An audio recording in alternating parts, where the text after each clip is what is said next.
बिस्मिल्लाहिर्रहमानिर्रहीम। उर्दू डिस्कवरी के मोअज़्ज़िज़ दोस्तों, मैं हूँ उस्मान हफीज़। अस्सलाम वालेकुम। इज़राइल की भरपूर और दिल फरेब तारीख़ के ज़रिए हमारे सफ़र में खुशामदीद। कदीम विरसे और जदीद कामयाबियों से भरी हुई सरज़मीन इज़राइल मशरिक़ वस्ता में वाक़ई एक मुल्क मुतअद्दिद मज़ाहिब और सकाफ़तों के लिए बहुत ज़्यादा अहमियत रखता है। इसकी तारीख़ हज़ारों साल पर मुहित है। इसका आगाज़ इसके इब्तदाई रिकॉर्ड शुदा वजूद से हुआ। आसार कदीमा के शवाहिद बताते हैं कि इज़राइल की सरज़मीन पर ऐतिहासिक ज़माने से आबाद है। कदीम कन्यानियों से लेकर इब्रानियों तक बेशुमार तहजीबों ने इस सरज़मीन पर अपना निशान छोड़ा है।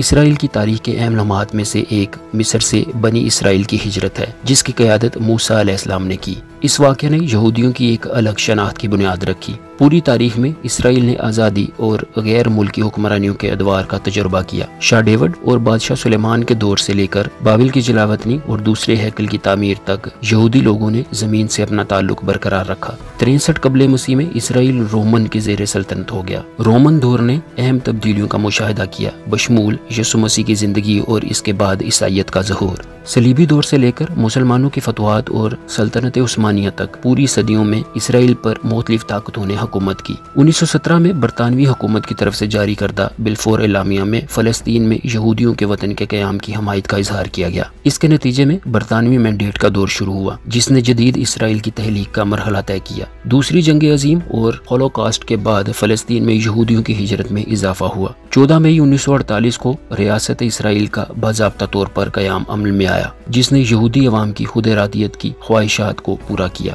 अपने क़याम के बाद इसराइल को अपने पड़ोसियों के साथ तनाज़ात समेत मुतअद्दिद चैलेंजों का सामना है। अरब इसराइल जंगों, अमन मुआहदे जैसे कैंप डेविड मुआहदे और ओस्लो मुआहदे और जारी मुज़ाकरात ने मुल्क की जदीद तारीख को तश्कील दिया है। चैलेंजों के बावजूद इसराइल ने मुख्तलिफ शोबों में तरक्की की है। ये टेक्नोलॉजी, इख्तरा, ज़राअत और साइंसी तहकीक में आलमी रहनुमा बन गया है। मुल्क की मतनू आबादी, जिसमें मुख्तलिफ मज़ाहिब और पस मंज़र के लोग शामिल हैं, इसकी मुतहर्रिक सकाफत में हिस्सा डालते हैं। जैसा कि हम इसराइल की तारीख के जरिए अपने सफर का इख्तिताम करते हैं, हमें पायदार लचक, सकाफती विरसे और अमन के हसूल की याद दिलाई जाती है, जो इस काबिल जिक्र कौम की खसूसियत है। आज इसराइल अपने भरपूर तारीख को महफूज रखते हुए तरक्की कर रहा है और नई चैलेंजों का सामना कर रहा है। मुल्क साइंसी तरक्की, तकनीकी एहतरात और फनकाराना इजहार में सबसे आगे है। तिल अबीब की मुतहर्रिक सड़कों से लेकर यरूशलेम की कदीम दीवारों तक इसराइल ज़ायरीन के लिए मतनू तजर्बात पेश करता है। इसके सारे कदीमा के मकामात, मजहबी निशानात और कुदरती अजायबात हर साल लाखों सयाहों को अपनी तरफ मुतवज्जो करते हैं। इसराइल की तकनीकी महारत ने इसे स्टार्टअप नेशन का उर्फी नाम दिया है, जिसमें लातादाद स्टार्टअप्स और मल्टीनेशनल कंपनियां इसकी हदूद में अपनी मौजूदगी कायम कर रही हैं। साइबर सिक्योरिटी से लेकर तबी कामयाबियों तक इसराइल इजादात का आलमी असर है। इसराइल की आबादी मुख्तलिफ नस्ली, मजहबी और सकाफती पस मंजर के लोगों पर मुश्तमिल है। अपने इख्तलाफात के बावजूद इसराइली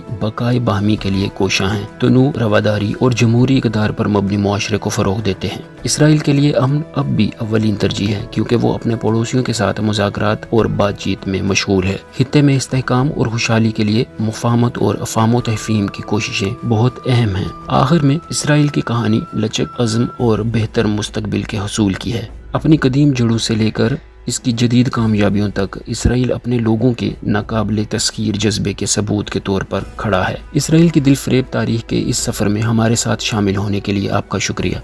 हम उम्मीद करते हैं कि आपको इस काबिल ज़िक्र कौम के भरपूर विरसे और जदीद पेशरफ्त के बारे में सीखने में मज़ा आया होगा। अगर आप इसराइल की तारीख, सकाफत या सफ़र के मकामात के बारे में मज़ीद जानना चाहते हैं, तो मुस्तकबिल की वीडियोज़ के लिए हमारे चैनल को सब्सक्राइब करना यकीनी बनाएं।